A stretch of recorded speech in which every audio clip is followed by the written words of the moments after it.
Well, hello everyone. Good morning and welcome to Live at the Waterhole. It is wonderful to be back here with you. My name is Amy and I'll be with you for the show today. And what an awesome way to start here in Kenya. Beautiful elephants and zebra that are around. And yes, I don't know what we're going to see today, but I'm excited. It looks like the sun is shining. Beautiful clear skies for the most part here, unlike the Lowveld where it is currently raining, but beautiful rain. I'm very happy to see it. And yes, remember that the show is live and interactive, so if you do have any comments or questions or just want to say hi, please do so. You can send those through via the Wild Earth website or the app. You can also chat to us on the YouTube chat stream, or you can join the conversation on X using the hashtag WildEarth. Otherwise, you can WhatsApp through any of those comments and questions that you may have with the number that will be shown to you on screen.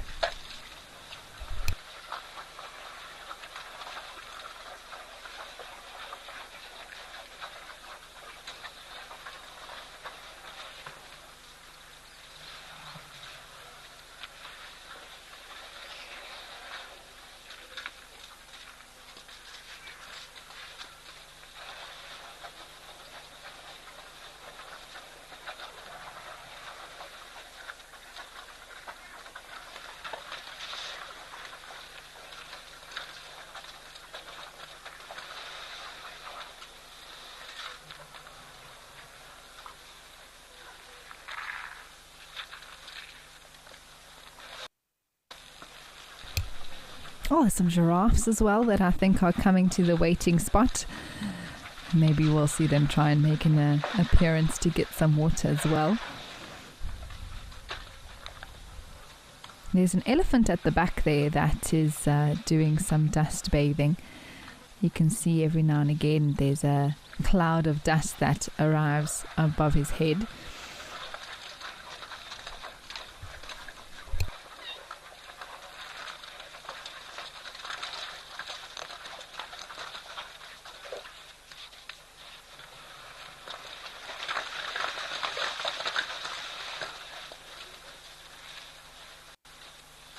Seems like there's definitely a breeze from right to left. How the dust is all moving in that direction as these zebras are moving a lot and kicking up a lot of dirt.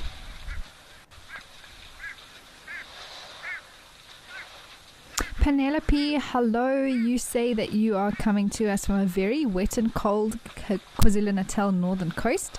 And you say there's too much rain. Well, we have been longing for the rain, haven't we? We've definitely got a little bit of that here in the Lowveld. Finally, I wouldn't say these are the rains that have arrived, but it's definitely some rain here. It'll be interesting to see exactly how many millimeters fall over the next, today and tomorrow. But at the moment, I can hear the raindrops in the background where I'm sitting. And it's a lovely, soft, gentle rain. Very pleasant outside, not too cold, but classic summer feeling.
You can see the reaction there from the zebra to the elephant, and I think he's just moving, not necessarily wanting to chase them off in particular, but these elephants, the more that are there, the more they'll spread out, and he wants to get into the water there clearly, and so the zebras will move out of the way.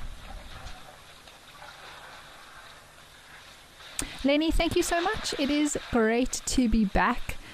And I'll be doing a few more shows this week as well. So I'm looking forward to that.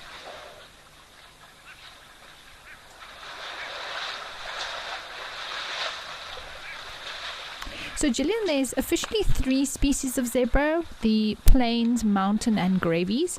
But under plains as well as mountain, there's different subspecies that you get. So the ones we're looking at here are classified as plain zebra. But there is subspecies with East Africa, Southern Africa, and across the continent that split them up. Even under the mountain zebra, you have the Cape Mountain as well as the Hartmann's mountain zebra.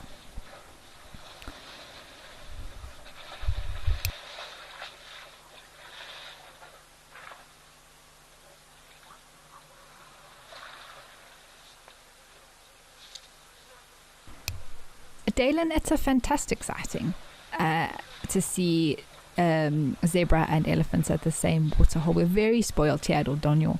And actually a few other locations that we've been visiting regularly have seen both elephants and zebra. They seem to be the species that like to hang out a lot at the water, which does make sense. But we sometimes even see 3, 4, 5 different species around this waterhole, including things like eland, oryx, and giraffe as well.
There we have the giraffe making an approach. You can see they were thinking about it, and then they're like, it's a little bit busy here.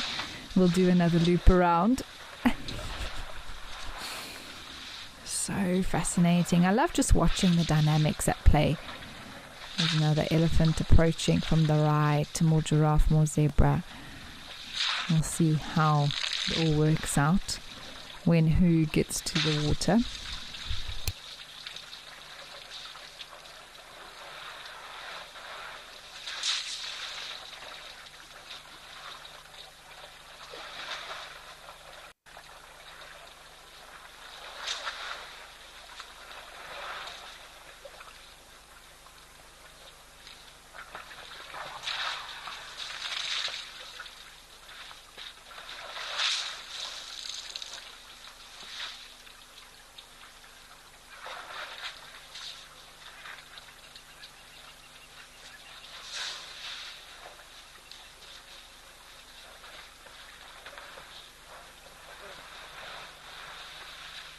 Well, what a start here up in Kenya. Let's head over to Safari Hook.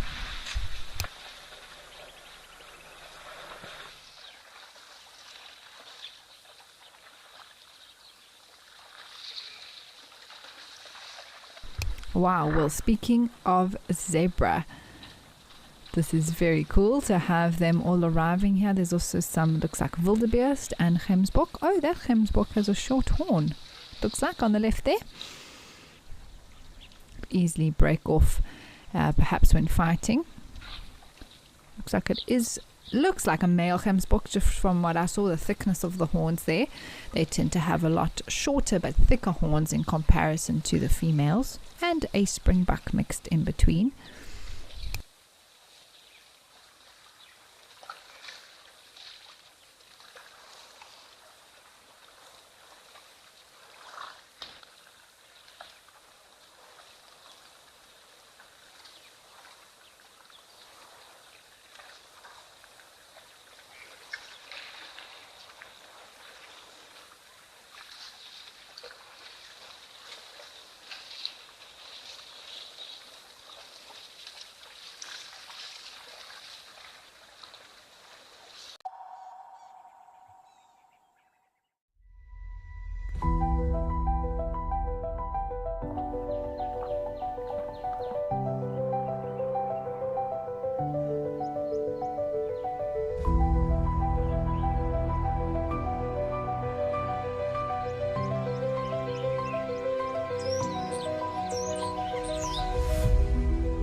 At Wild Earth, we believe every story has the power to create change. That's why we've launched the Wild Earth Impact Foundation, a non-profit dedicated to conservation and social impact. By showcasing conservation stories, we can change lives, protect nature, and empower communities. We have partnered with Empowers Africa to accept tax-deductible donations from US donors. Your donation will help fund critical programs that support our mission. Join us and be part of the change. My full name is Mpho Tikani. Best part of my job is coming to see nature. Worst part of my job is logging.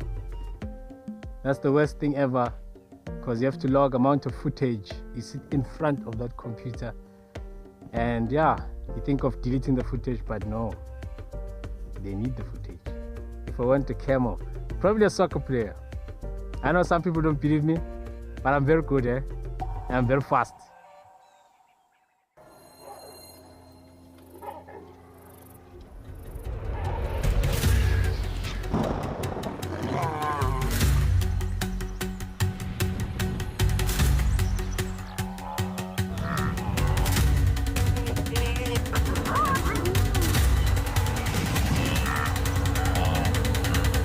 Greatest wildlife spectacle on planet Earth. We'll see you there. Out here, every moment counts. As a Wild Earth explorer, you won't miss a thing.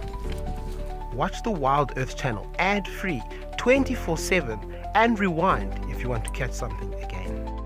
Enjoy behind-the-scenes videos, fireside chats, and early access to travel offers.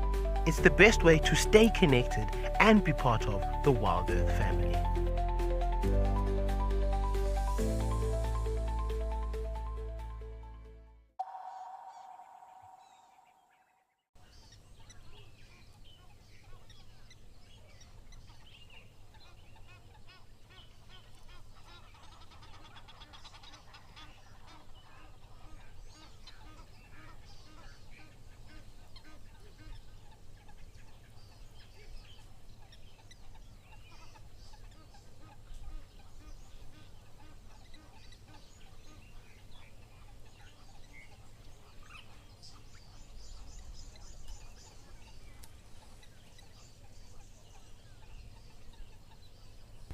Now these jackals are, there's basically the species that we're looking at here, the black-backed, are quite common. And you can always recognize them or differentiate them from the side-striped species by the tip of the tail, with the blackbacks being black and the side stripes having a white tip to the tail. But although relatively nocturnal or crepuscular, so coming out at rise and sunset a lot of the time, when it is cooler weather and maybe overcast, they can also be seen quite active during the day, even when it's hot. I mean, there's no rules for these animals that if they need to move or go and drink, especially if it is quite warm, then they'll come down at any time of the day. Specifically, if these jackals maybe have been feeding on something. Oh, there's another one. And had a lot of blood in the mouth per se, and they are quite thirsty now, looking for water, which would also bring them to the water holes at a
These are some fantastic views. Wow.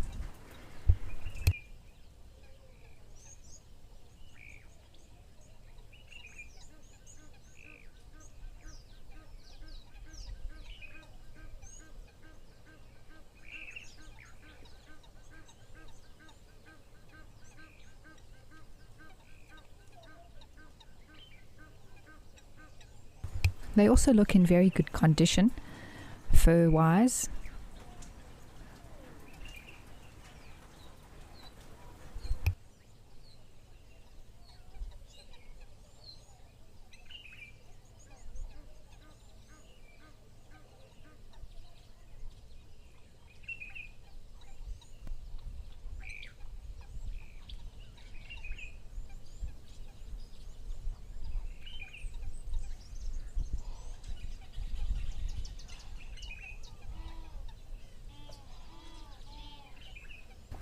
Melanistic marble, I think they can fish if they want to. There's an opportunity to. I haven't seen that myself, but being an opportunistic predator, I don't think they will mind some fish if it's available.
Yes, Lady Macbeth, they are so entertaining, and often I love watching them around carcasses, getting brave and trying to come and steal a piece here or there. I once watched a black-backed jackal at Chitwa come and steal a piece of the carcass from the Nkuhuma Pride.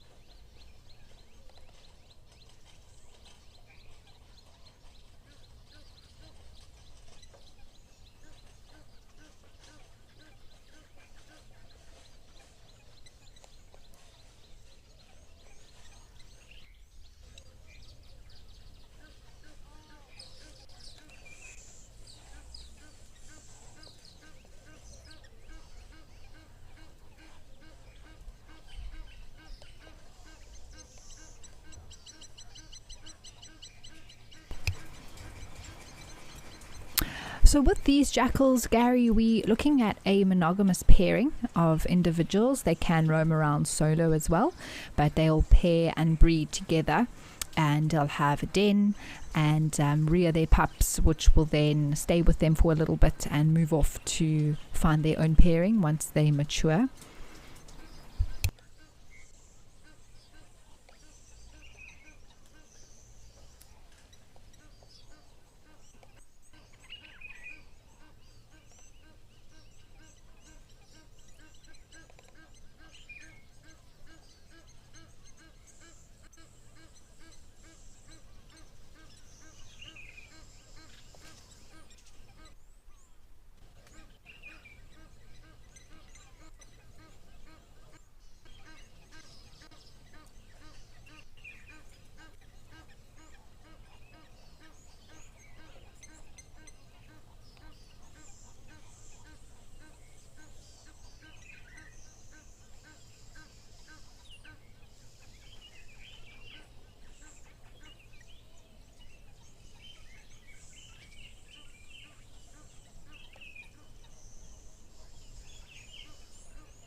go and take a look. See you out there.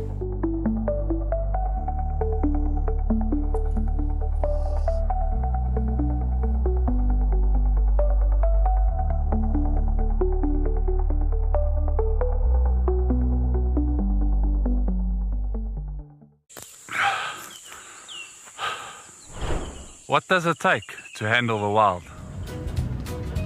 Balance. Determination. Focus. Yaku!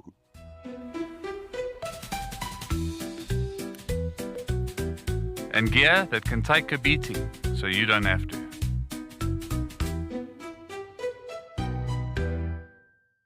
My name is Takudzwa Panda Msesani. My scariest moment is when it happened twice. The other time I was with Cedric and the other time I was with Steve. And all those times, it was a black mamba. My favorite meal in camp is gonna be burger and chips.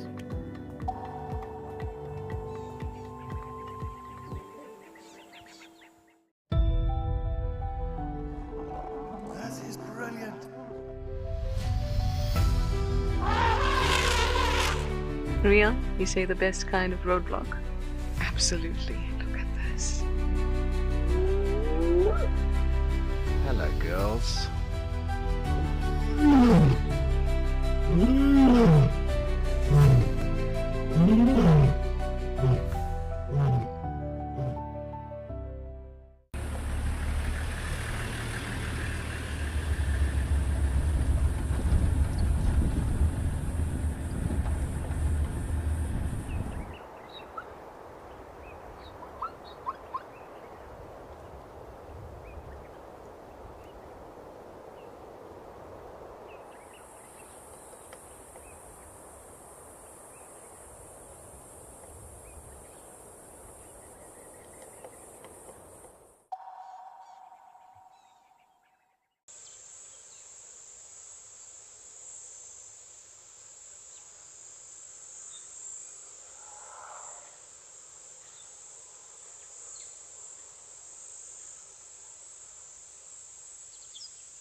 All right, let's head over to Moela.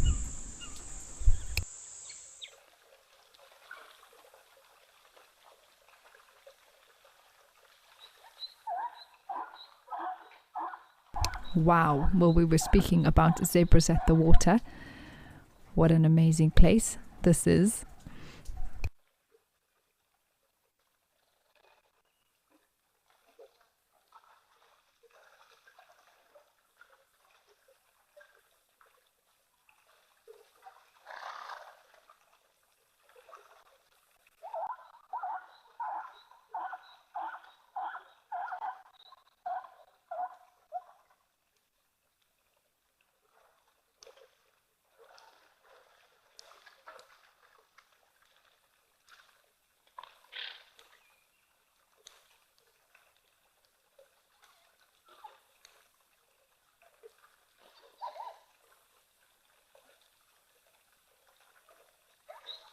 Now these would also be plain zebra that we're looking at here. And you can hear them calling in the background.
Yeah, bush bunny, it's interesting with regards to zebra and their migration.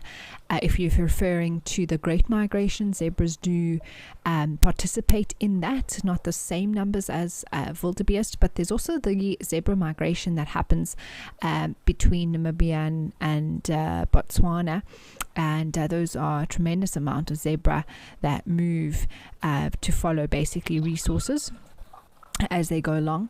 And those, if anything happens to stop those migratory patterns, it has a massive influence on the ecosystem as well as on the animals themselves. And we've seen that in South Africa, for example, where animals used to have migratory routes which they can no longer follow due to division of land and fences and things like that. And basically what that means is then resources need to be provided in order to sustain those animals, because they can't follow to the resources that they need to travel the distance, is what I'm saying. And so those natural migratory routes that animals used to follow, including zebras, are then cut off. And that can also affect soil. It can affect then the vegetation. I mean, the impact is a roll-on effect of one small thing leading to the next. Could also affect with animals moving through areas, they transport different things from one place to another. Grass pods, seed pods from trees, all of those things start to be affected. And that's why, for as much as we can, being able to preserve the natural migratory routes of the animals that are still able to migrate, especially zebra, and of course the Great Migration with the wildebeest as well as zebra that continue to happen.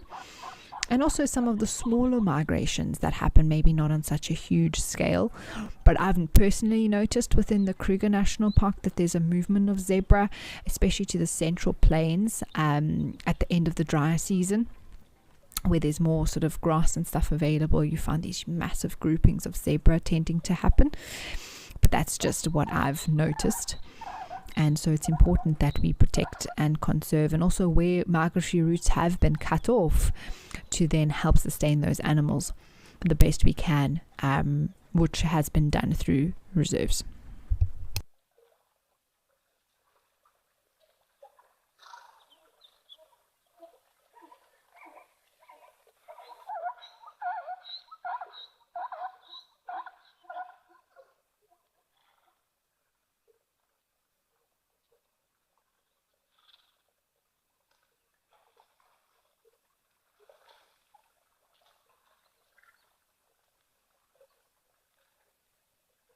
Benny, yes, mammals can walk backwards, probably not for an extremely long distance, but I've definitely seen elephants, zebra, many animals need to reverse at some point, and so they can do that. But of course, not having eyes at the back of their head or the back of their bodies does make that more difficult.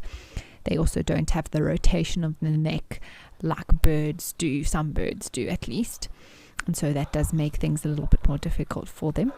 But I don't know if it's every single mammal in the world that can walk backwards, but I do know for the most part the ones that we see are able to reverse if needed.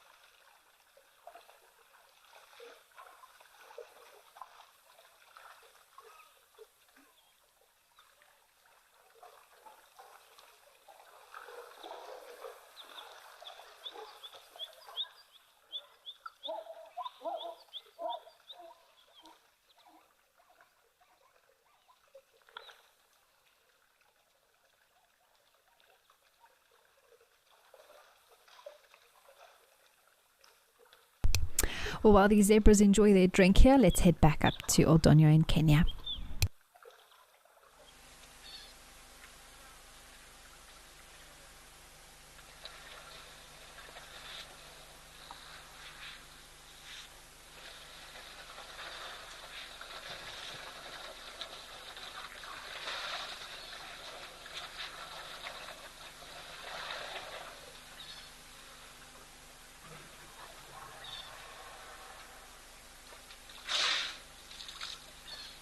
Well, the waiting area is filling up there on the right, everyone, with some eland that are now there. There's also some fringe-eared oryx moving in the background. I mentioned earlier about the different species that we see, and they often tend to wait on the right there. I call it the waiting room.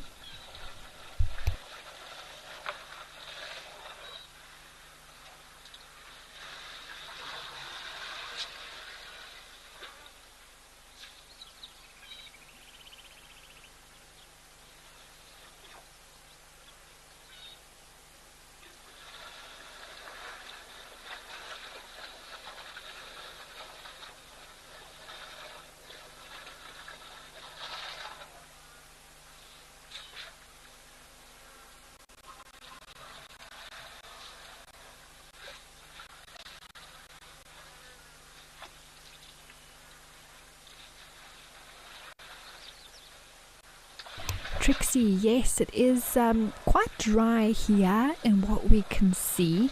I'm not sure if you were actually referring to El Doño or Moena where we just were, but yes, if you're referring to Moena, that area of Botswana, it is very dry, and they are waiting for, the rains to come a little bit later. There was beautiful rain, I believe, not only in Joburg, but many different areas in South Africa. I think I heard from family in the Eastern Cape. Of course, KwaZulu-Natal got rain, and now we have rain here in Mpumalanga, Limpopo, in the low veld as well. Beautiful rain today.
Looks like everybody's waiting for these elephants to give them a gap.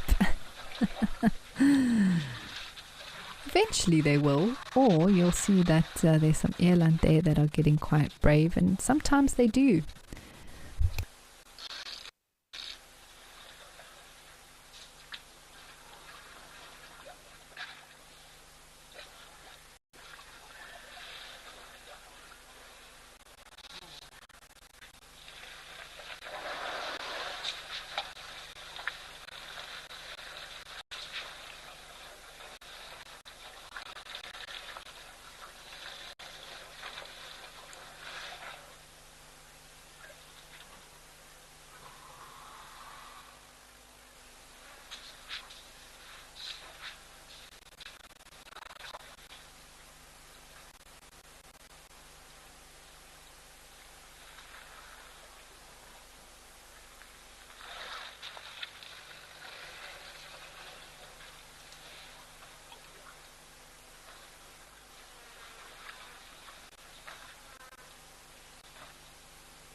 Gillian, they do, don't they? I was actually just admiring the tusks on all of these elephants. Very different one from the other, so unique. And there's a giraffe. I don't know, did it actually drink anything? It went all that way. Aren't you thirsty? Oh, not sure of these elephants.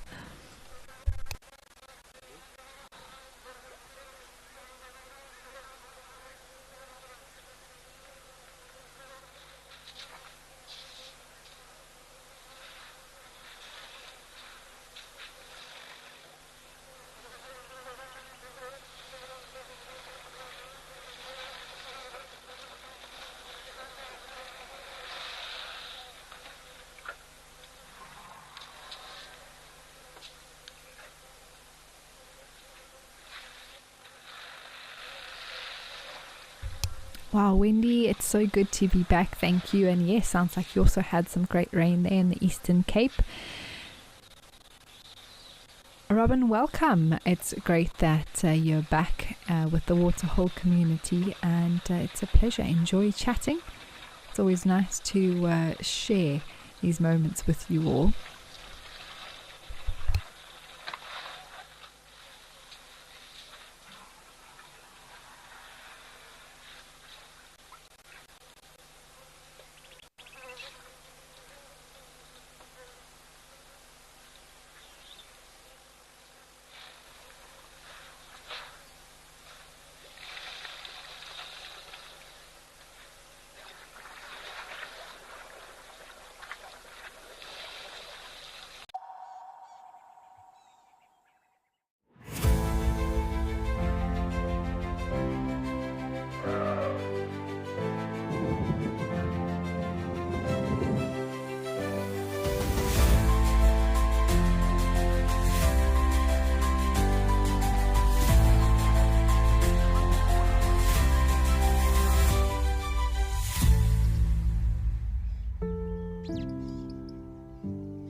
The Wild Earth Impact Foundation is a non-profit that uses the power of wildlife storytelling as a force for good.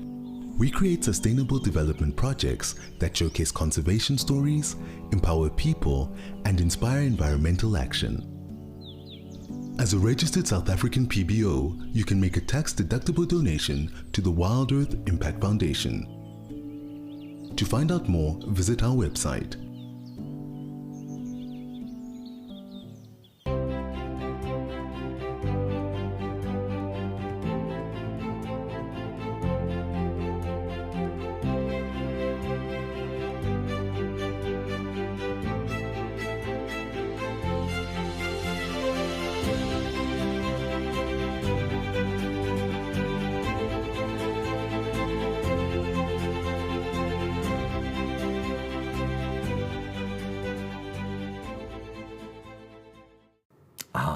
The bush, full of beauty, wonder, and absolute chaos. And now, all that madness has its own show. It's called a Wild Bush Week. The countdown of the most outrageous, heart-stopping, and sometimes downright ridiculous wildlife moments of the week. Lions throwing their weight around. Hyenas gate-crashing the buffet. Leopards doing, well, leopardy things. Each week, it's a fresh reel of safari gold, a mix of drama, She's just got an impala, everybody. danger, and a healthy dose of laughter. So, if you fancy a highlight show with bite, and I don't mean just the animals, tune in to a Wild Bush Week. You bring the tea, and we'll bring the tusks, tails, and teeth.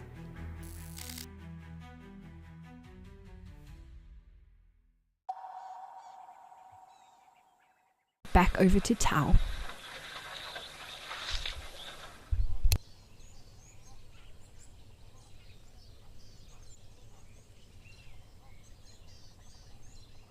Oh wow, so much bird life around the water here. My goodness me.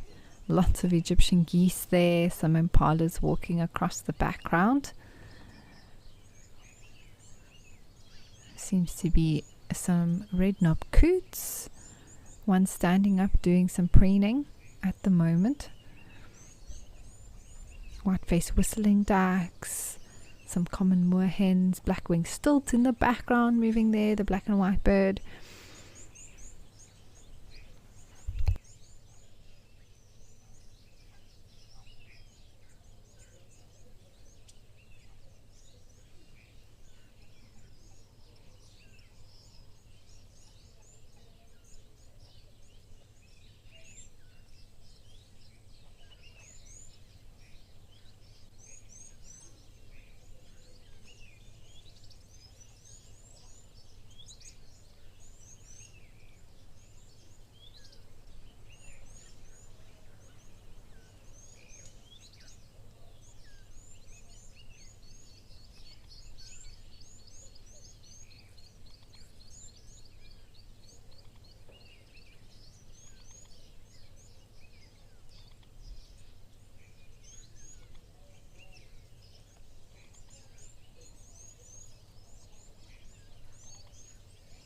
Very calm scene here, actually. The one wildebeest and zebra that moved off.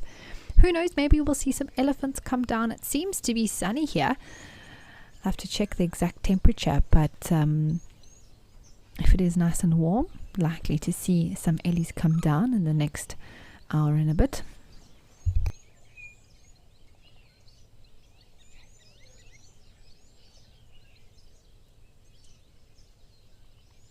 Let's head back over to the hide.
May, it is beautiful colours, isn't it?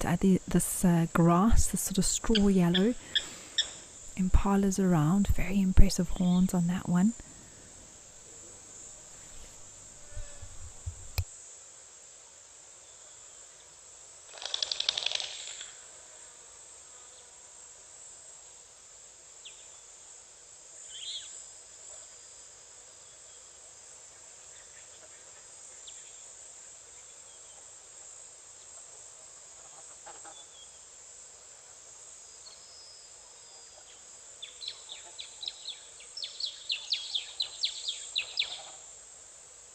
Looks like he did some defecating there in that spot.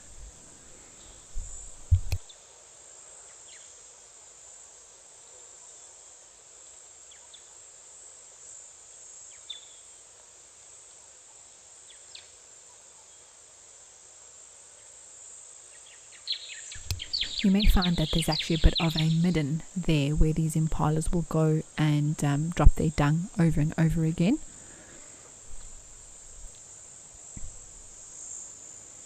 Bit of a social element to that and communication between groups and areas.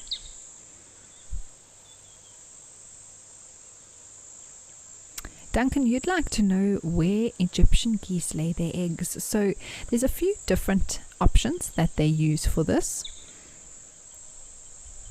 They often will have some sort of a cavity where they will put their eggs.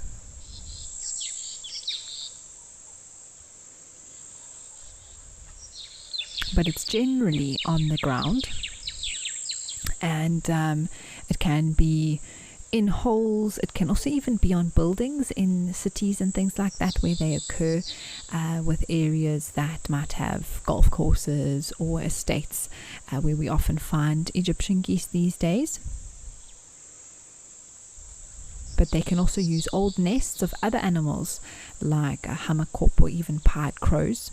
So they can nest actually in trees or on the ground. Quite variable and adaptable, which I think is why they've been so successful. Sorry, successful all over.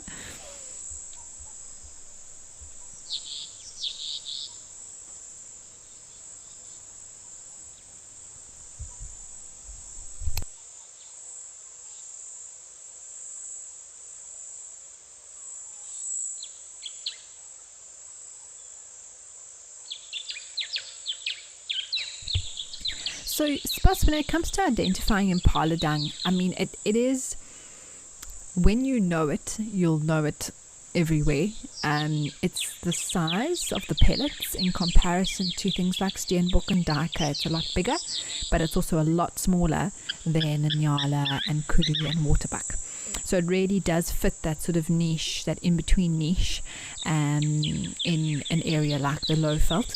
And then also, like I say, they do form these middens. That means that it's really the only animal with that sort of size dung that I've seen. It's quite easy to see when they form these middens of lots and lots of their pellets together that it comes from an impala. So that's probably one of the ways that we can identify it. When you see other dungs from other animals, it's very clear which one is from an impala.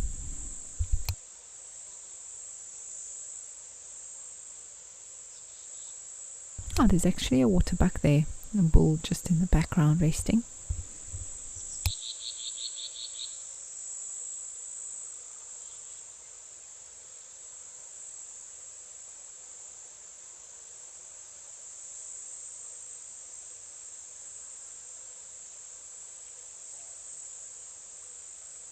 Bush Bunny, you've asked a great question. Thank you. You want to know, why do only some antelopes have territories? So Bush Bunny, it all depends on the social structure and their breeding and how they do that. So when it comes to impalas, they are not classified as territorial animals for most of the year, but males will set up temporary territories which they hold during the rutting season, because they need to defend an area which has good resources, as well as females, as well as compete for dominance between each other. So it's very important that they have a patch that's their own. So I think it has to do with the sizing of group that one gets within an antelope species. If you think of steenbok, for example, very territorial animals. They're very small and they live alone other than when they are breeding in a pair, and so they need to have an area that they defend and avoid contact with other individuals in order to avoid injury as well, similar to that of a leopard actually in that way.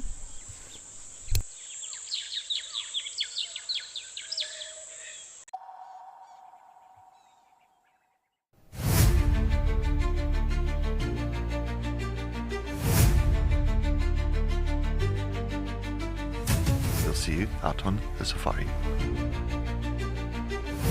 It could be a very exciting morning.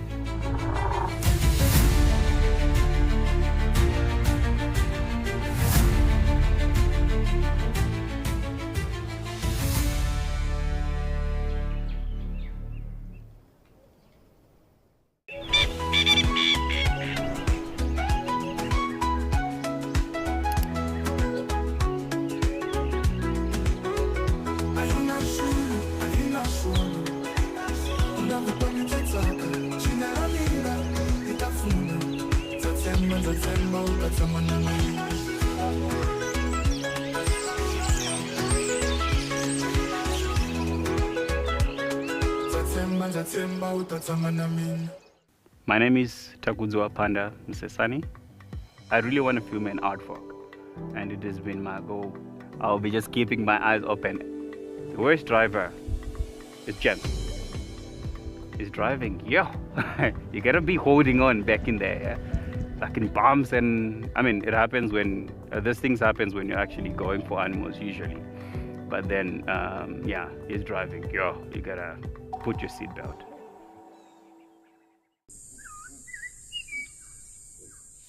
There's some ellies that we're approaching now. The light on her as well is absolutely gorgeous. So we are going to enjoy the rest of this sunset. Wow, wow, wow, this is absolutely crazy. And thank you for joining us. For myself and Cam, we will see you next time. Out here, every wild moment matters, and as a Wild Earth explorer, you won't miss a thing. Watch the Wild Earth channel, ad-free 24/7, where you can even rewind and watch something again. Get access to behind-the-scenes videos, fireside chats, and access to early travel offers. It is the best way to stay connected and be part of the Wild Earth family.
Oh, Vic, sure, that's an interesting one in terms of elephants' response to predation pressures. They actually don't experience too much predation pressure. Being the size that they are, being in the family groups that they are, there's only select areas where lions have been able to successfully hunt elephants, although it is possible and it does happen. It's something that actually can become a problem because of how successful elephants are in breeding and how they are not predated on regularly. Lions would much more hunt something like a buffalo that's easier to take down than an elephant. And even though small elephants would be possible for them, the herd and the moms and the bigger ones make that very difficult to do without risking injury. So we actually wish they were to some degree predated on more so that the numbers were more easily controlled, because of where they sit being really the king of the jungle. If they are left to just breed uncontrolled, it can lead to a very, very high imbalance in some areas, which we do see today. And it leaves the question, well, what do we do to restore balance again? Which makes it very difficult.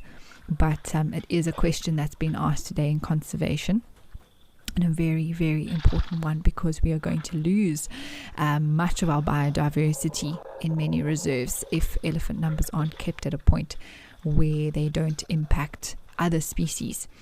And yes, so with regards to your question, the predation pressure is not too great with regards to elephants in most places.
Daniel, yes, this would definitely be a pumped pan. It's why the animals are flocking here. I think there's a bit of a trough there in the middle, and whether it's coming from a borehole, I'm not exactly sure. I would think so. And water is being supplied.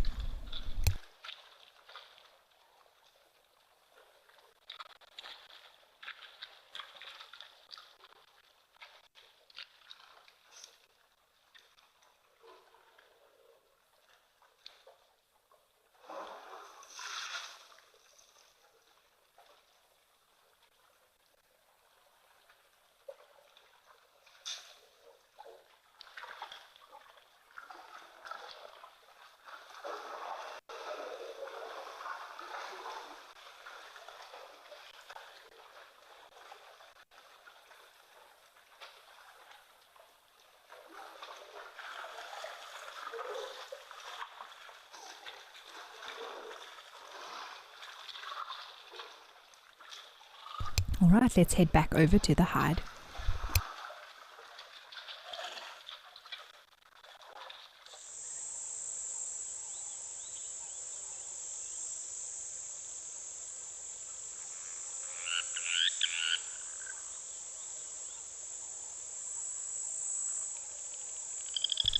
Oh, this is very cool.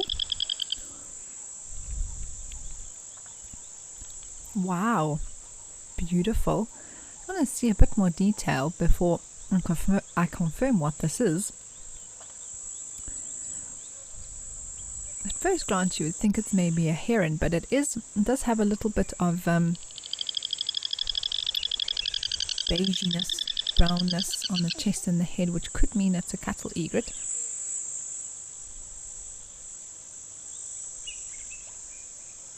Coming for a water bath.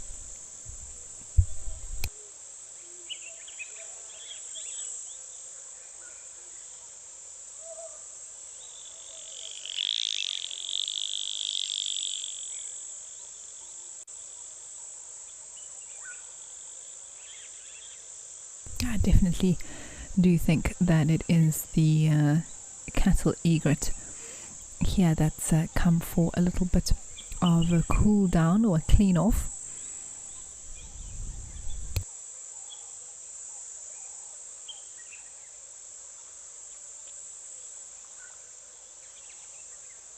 These are birds that are often following other animals looking for insects. We've even seen them sometimes riding on the backs of elephants, following waterbuck,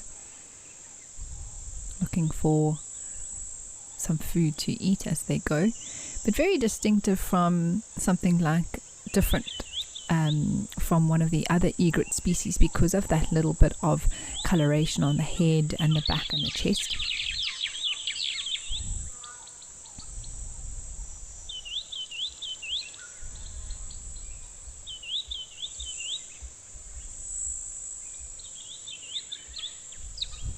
Oh, there are some others arriving, which also makes sense because we do see them in groups.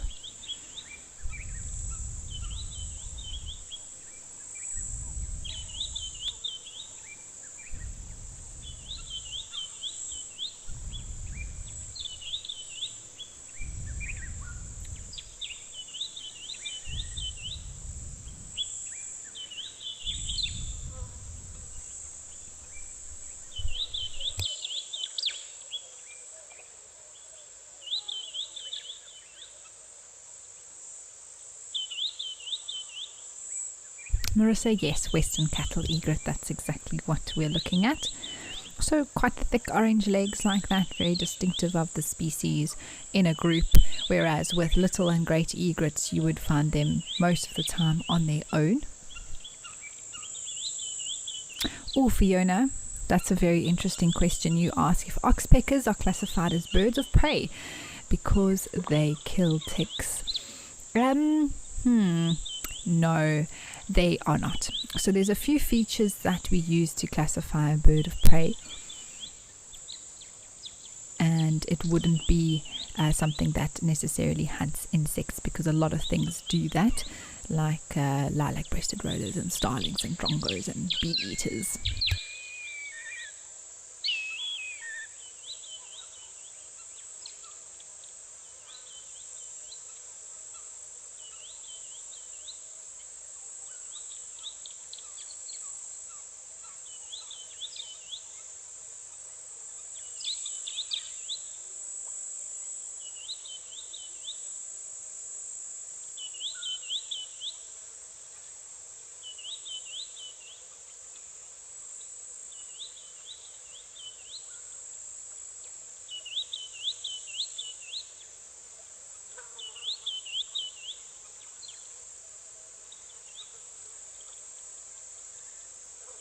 let's head over to Oldonyo.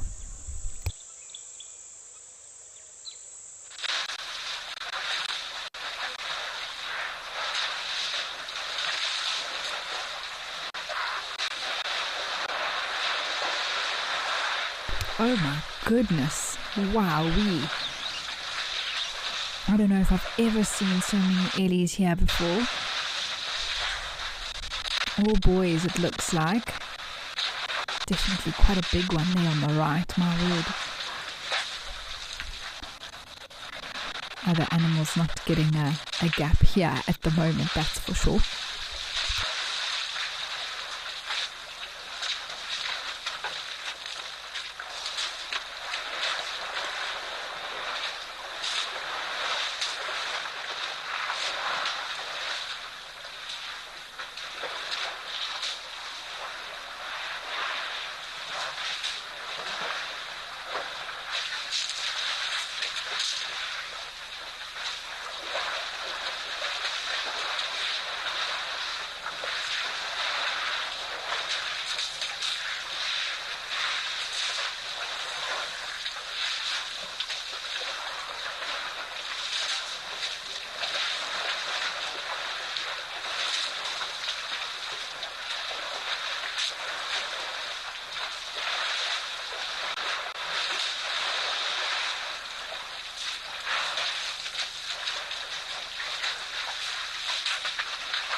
Full name is Maxine Gaines. Most people that know me really well call me Max. I'm a mum. I have two boys. One is 16 years old and one is 14 years old. I'm a very, very proud mama of my two boys. I've just always been passionate about leopards. I'm passionate about their conservation. I'm just passionate about everything to do with leopards. I love them.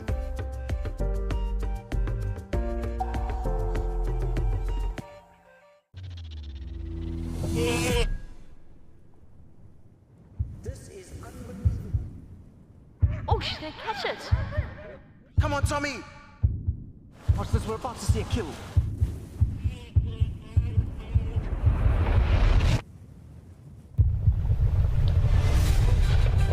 You can see how close he is from where I am.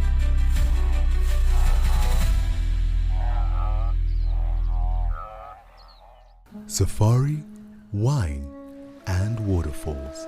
The ultimate African adventure. Sip South Africa's finest wines. Experience a world-class safari among Africa's iconic wildlife.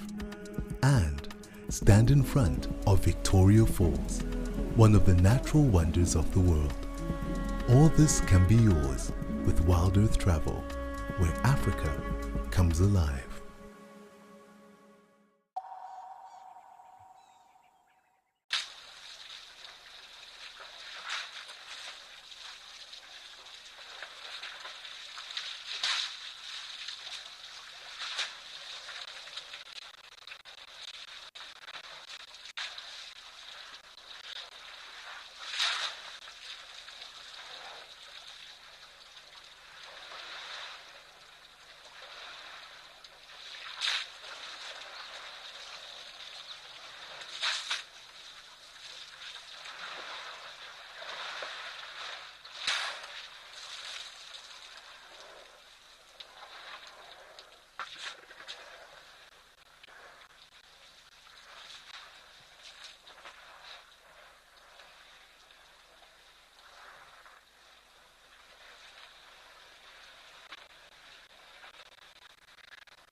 Tinnis, hello. It is wonderful to hear from you. Yeah, my walks in the Kruger were wonderful. Thank you so much for asking. We had such a wonderful time on the Wild Earth Travel Track and Trails trip.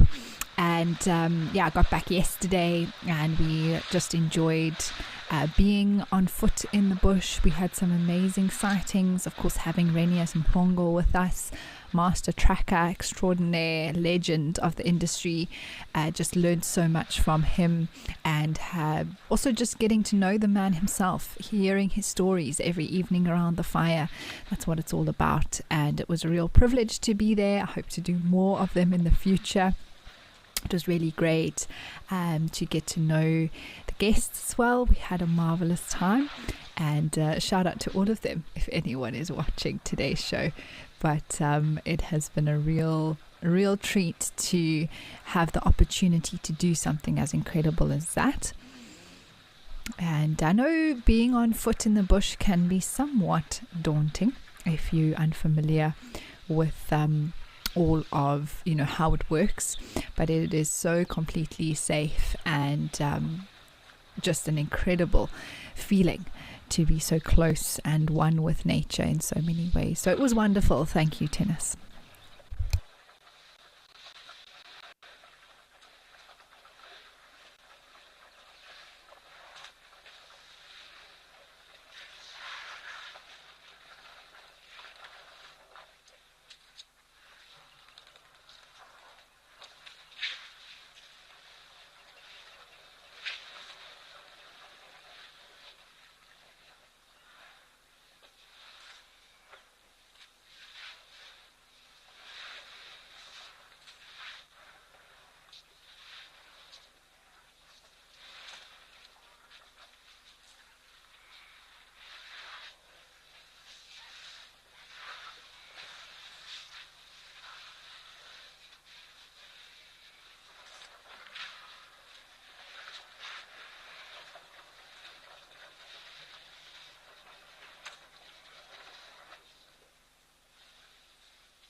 So Marissa, in terms of this pan, I do think that it is man-made.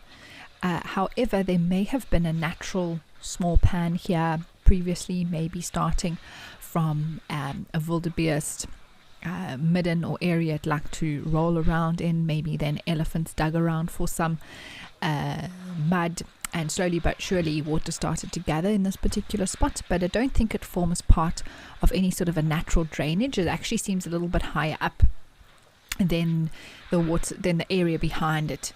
So water will follow the least path of resistance, flowing downhill with gravity. So I don't think that this was a natural pooling area from what it looks like, the landscape of the area to be.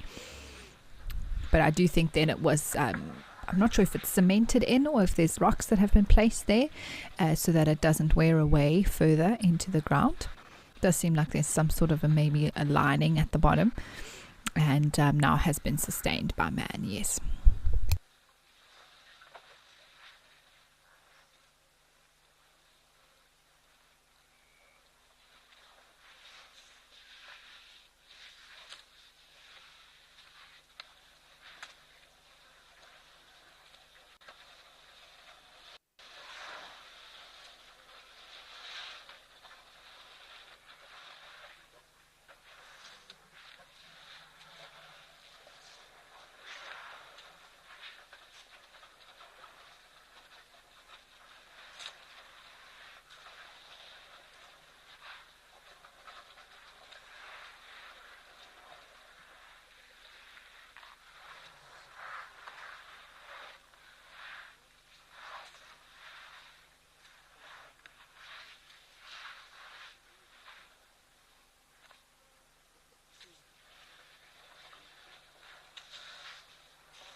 Moiti, yes, I do think that these are all males. Oh wow, that one's got a serious itch.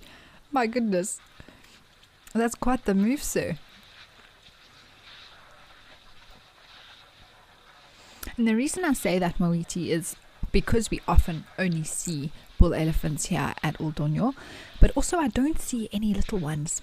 And that's a key sign that there are females around, is when we see babies with them as well. And not even babies, but just smaller elephants in general.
Robin, you are commenting earlier, we were talking about controlling elephant numbers and that sort of thing, and you were mentioning about elephant contraception and if that is common practice.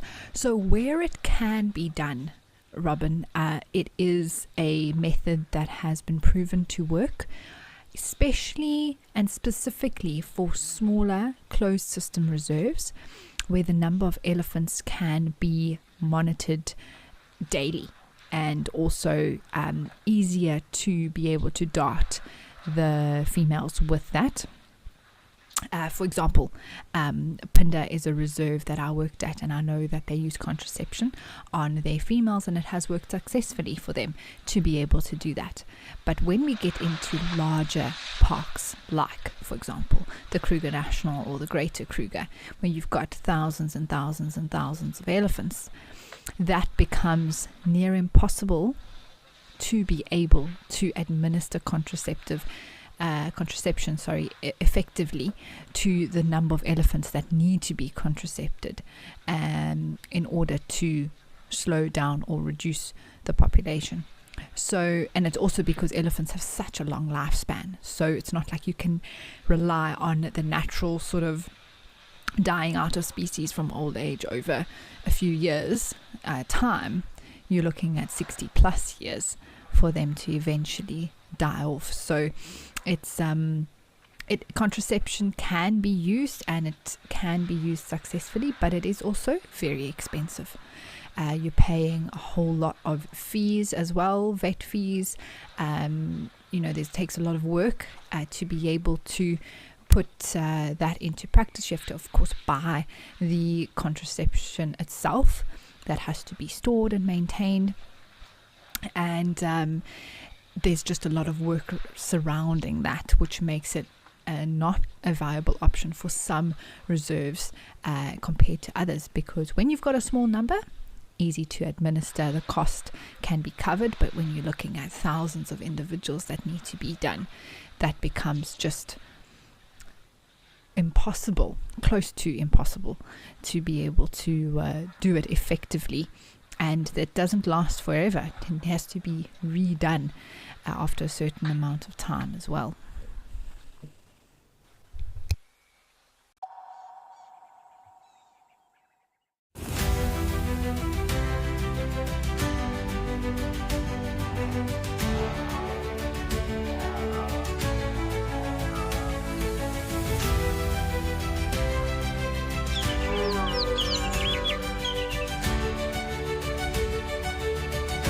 This is an unbelievable afternoon.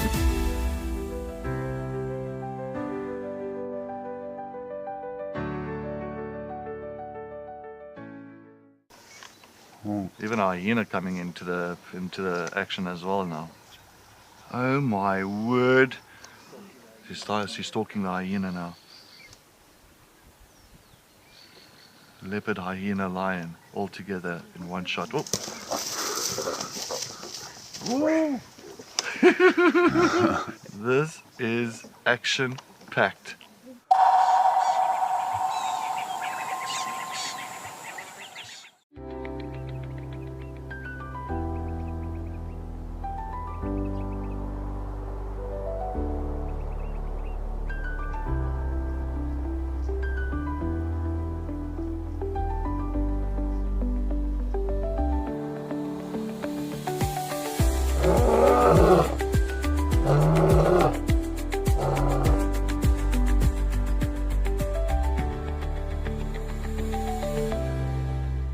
Join our expert guides at dawn for a live, immersive safari as the bush comes to life. Found ourselves a chameleon, and look how he's changed color. Every sunrise brings new discoveries. Pound for pound, a leopard is one of the strongest cats around. Ask questions, share your thoughts, and connect with nature, live and in real time. Great excitement, great happiness. Start your day with adventure. If you love watching Wild Earth, here's a little tip. Become a member. You can gain access to the channel ad-free, you can rewind and re-watch sightings, and you can join our Tuesday live safaris. There's also behind the scenes videos, fireside chats, and every safari live episode, whenever you want it. It's just a better way to stay connected to nature.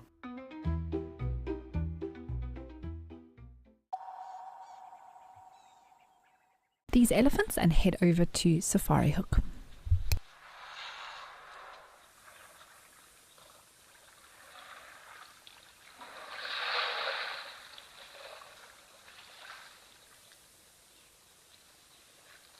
Oh, well, I was hoping maybe an elephant would arrive here today. It's always entertaining to see them come into the water, and they like to sort of wade this far deep, and sometimes we even see them have a little bit of a water bath, a pool party, you never know.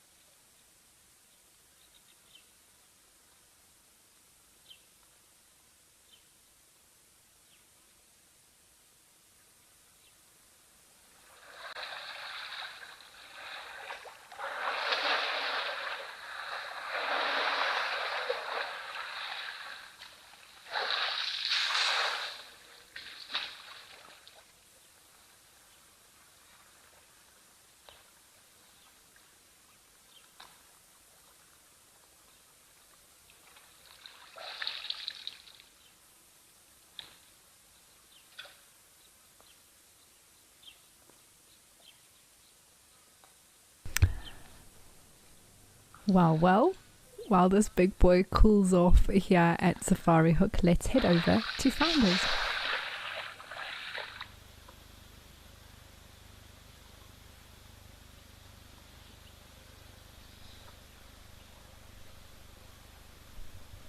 Oh, hooray! This is a treat. I was hoping that there would be a rhino here. This looks like one of the mums with its little one that have come for a drink. You can see the clouds in the sky. We were talking about rain being across the country at the moment, and Founders is in the Eastern Cape. And you can see that there's definitely been rain around, but still this rhino is needing some water.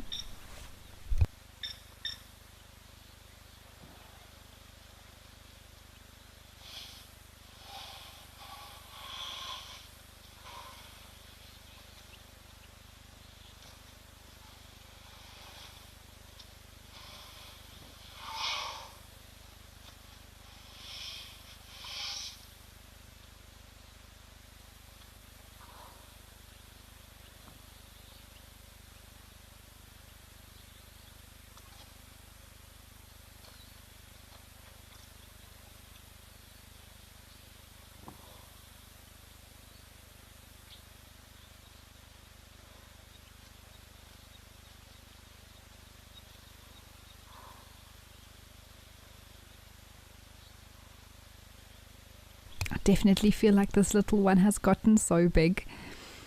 There were 2 mums with cars, and the one was a little bit smaller than the other one, but even so, I think this one has grown quickly.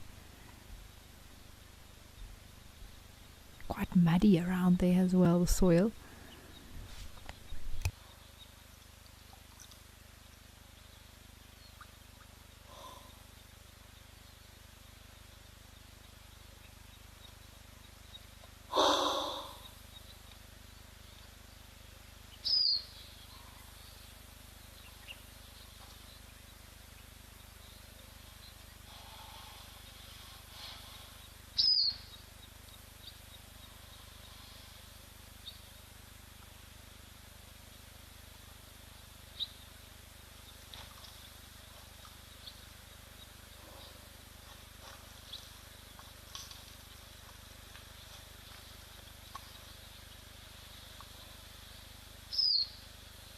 I think Mom picked up some movement there.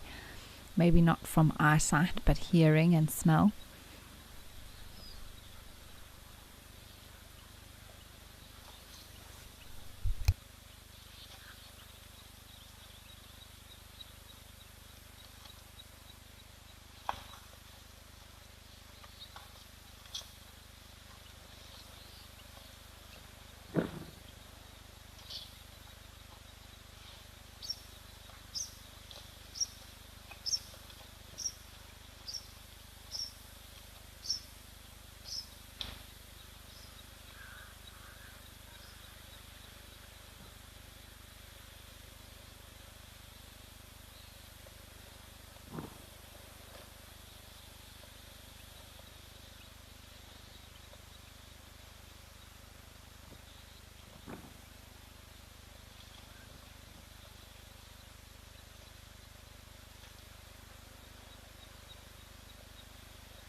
Well, as these rhinos move off, we are going to head back up to Madikwe and see what's happening at Tau.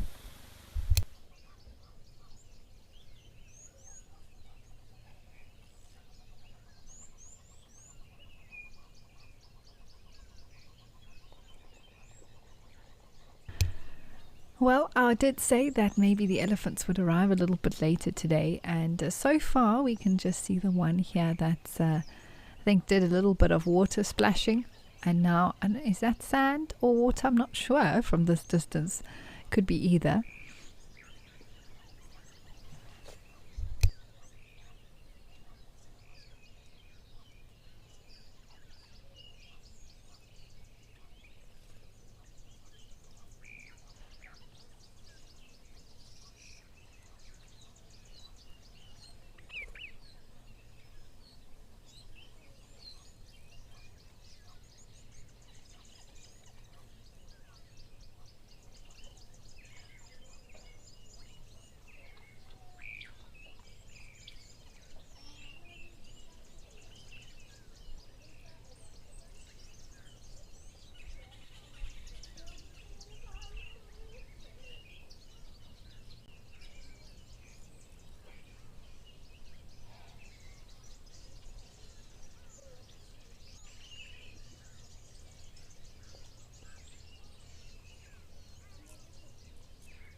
So Lola, when it comes to an elephant's skin, it's actually very important that it is so thick. And if you think about it, animals out here, particularly something the size of an elephant, none of them can wear any clothes for extra protection like we can. And so their skin has developed in a way where it's basically like a thick outer jacket that protects them from the elements, including a lot of sharp things that they walk past, bushes, tree trunks, bark, all sorts of things.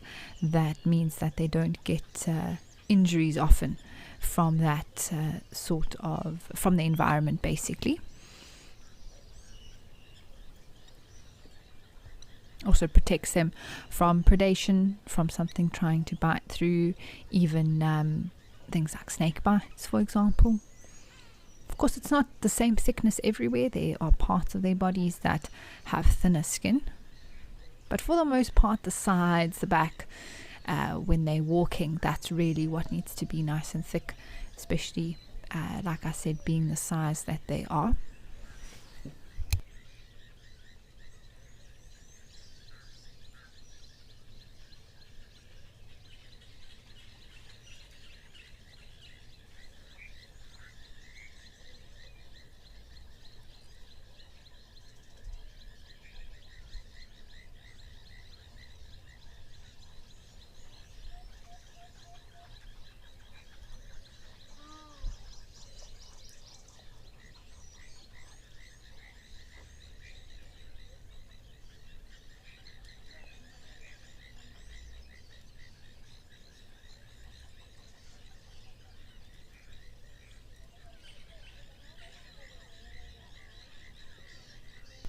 Two wildebeest now also deciding that it's time to get a drink. But these animals always have to be careful. Here at Tau, we know that there's so many crocs around, although I haven't seen any just yet today. I don't know if they've been spotted. But it seems like the birds are doing their thing, so I don't know if they are anywhere close by in this patch.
Interesting to see the beautiful colors here as well.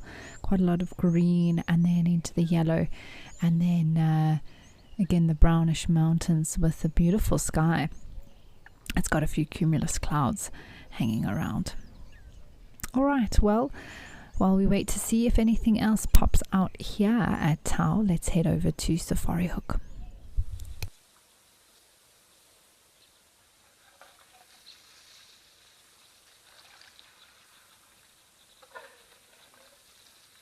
Oh, got a second elephant that's coming here. It's having a drink. Also another beautiful scene. The dead tree is adding to the artistic vibe of the whole thing. Great for some photography. Elephants are in the perfect position.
Ben, you are asking if elephants' giant ears make them the best listeners.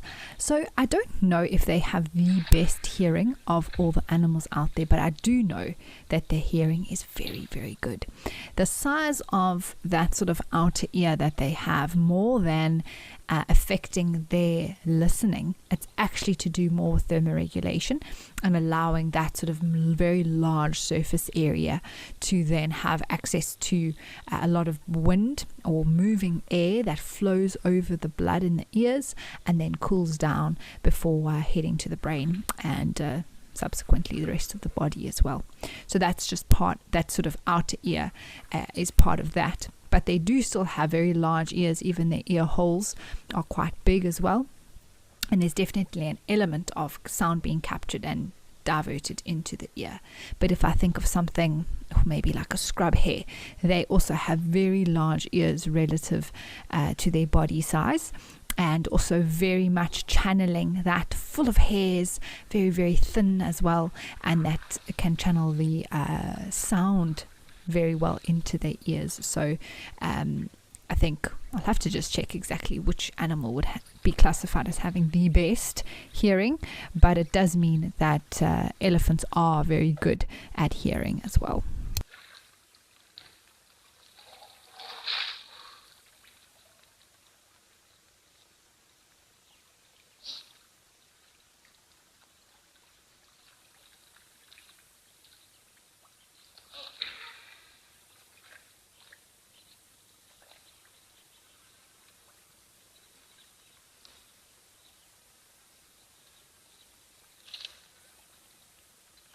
But what elephants can hear very well that not many others can hear is infrasound. So that's something that's different from a lot of other. So there are other animals that have a very large range of frequency hearing, which would make them sort of categorized as the best. And I believe that is the greater wax moth. I just checked that now, which can hear frequencies as high as 300,000 hertz. That is 10 times higher than the upper limit of our human hearing. So that's incredible. And basically that adaptation, is all to do with detecting the echolocation of bats, which are their natural predators. Bats also have exceptional hearing. And so it's interesting to find out about these things.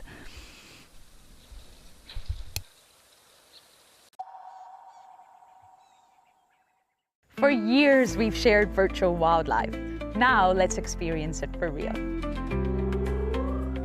I'm Lauren Arthur, and I'd love to show you my amazing home here in the Greater Kruger of South Africa. This 5-night journey is an exclusive connection to my piece of untamed Africa. I live here in these gorgeous landscapes surrounded by epic wildlife. The wild is calling, so come and join me. At Wild Earth, we believe every story has the power to create change. That's why we've launched the Wild Earth Impact Foundation, a non-profit dedicated to conservation and social impact. By showcasing conservation stories, we can change lives, protect nature, and empower communities. We have partnered with Empowers Africa to accept tax-deductible donations from US donors. Your donation will help fund critical programs that support our mission. Join us and be part of the change. My full name is Maxine Gaines. Best part of the job, gosh, I just love everything about guiding. I love being able to observe animal behavior and animals behaving naturally. So for me, that's by far the best part of the job. And so what we do here at Wild Earth is develop those connections with the people that are viewing, and maybe just light a little spark that says, you know what, I want to be involved in protecting this ecosystem. Ah, the bush, full of beauty, wonder, and absolute chaos. And now, all that madness has its own show. It's called a Wild Bush Week.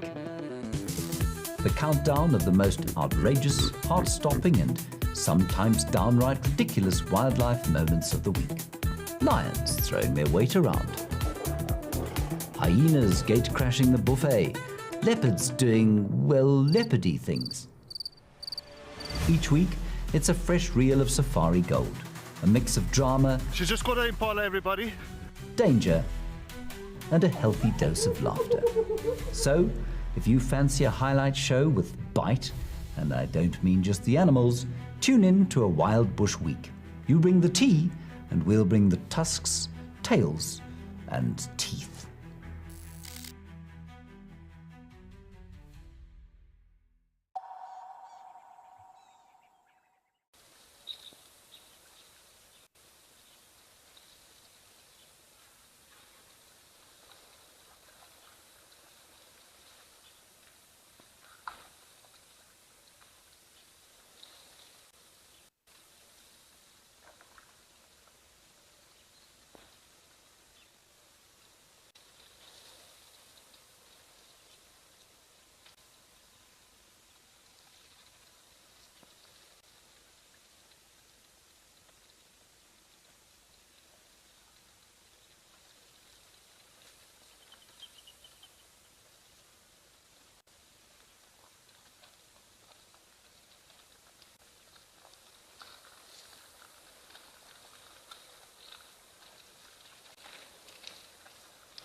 Well, we're going to head back over to Tau.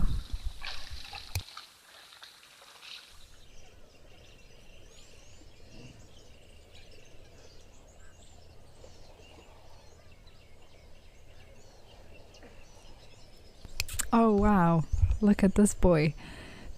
He's definitely having a good time in the water. My goodness me, from top to toe. Some yellow-billed storks there on the right as well.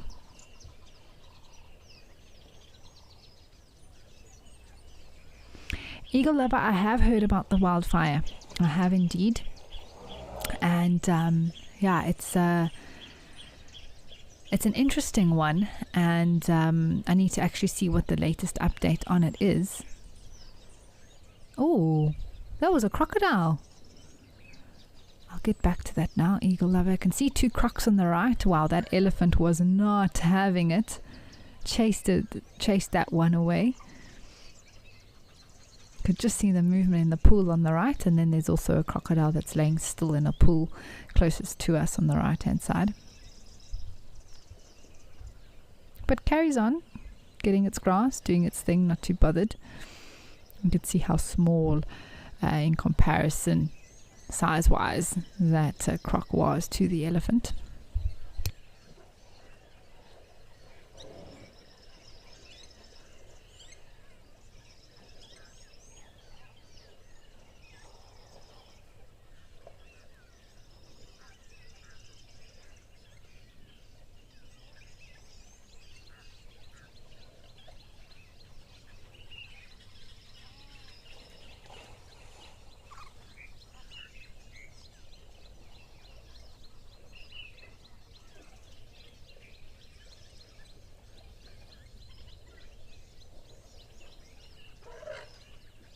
There we go. You can see it now very clearly there.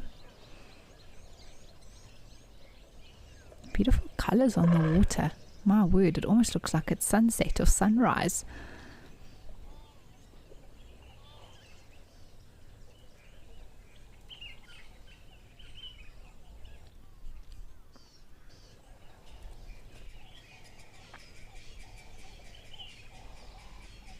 This is such a beautiful sight. The colors are incredible, aren't they?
Lorraine, thank you for that update. You say that some of the army has now been deployed to help with those wildfire, with the wildfire in Etosha, and you say it's been burning since the 22nd of September. So that's a week now, and at this time of year, fire is so dangerous in terms of the where it can become a runaway fire, and that's due to often strong winds that don't die down, and the embers burn, and it's passed on and carries on wildly through the very, very dry areas now before the rains come later on in the season. So it is fire time, and of course, fire has been part of these systems much longer than what man has necessarily been a part of them.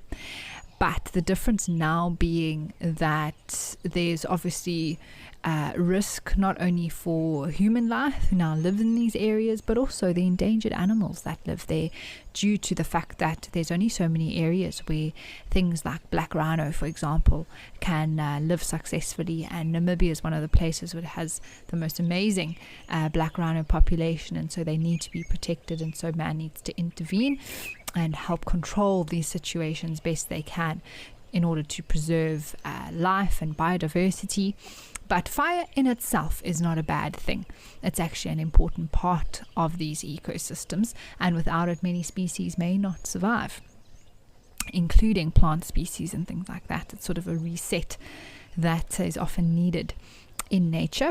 But of course, when it becomes wild and completely uncontrolled and can endanger life, then that of course needs to be intervened, and I'll definitely be checking for updates for that going forward this week while I'm on the show.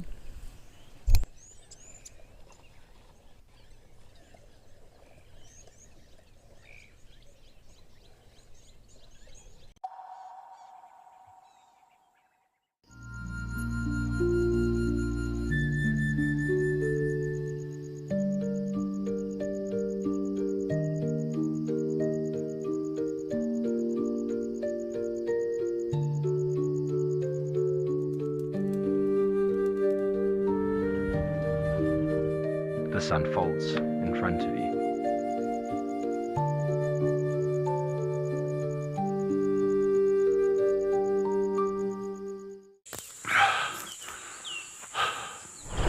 What does it take to handle the wild? Balance. Determination. Focus. Yaku!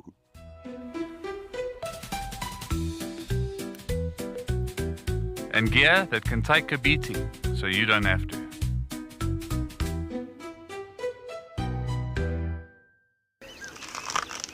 Would you like to know what an elephant's favorite food is? You could ask me questions like that in real time. Our safaris are live and interactive from the heart of Africa. The Fortunas over here. Watch Safari Live and connect with nature.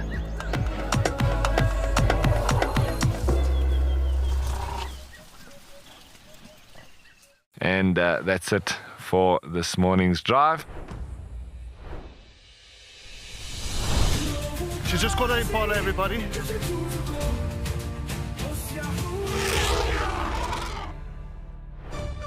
And we're going to be heading out and seeing what animals we can find.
Gabs, you want to know if male lions kill each other over a lioness if they both look at the same lady to mate with. So it's interesting, Gabs, it's not, I guess, quite as simple as that.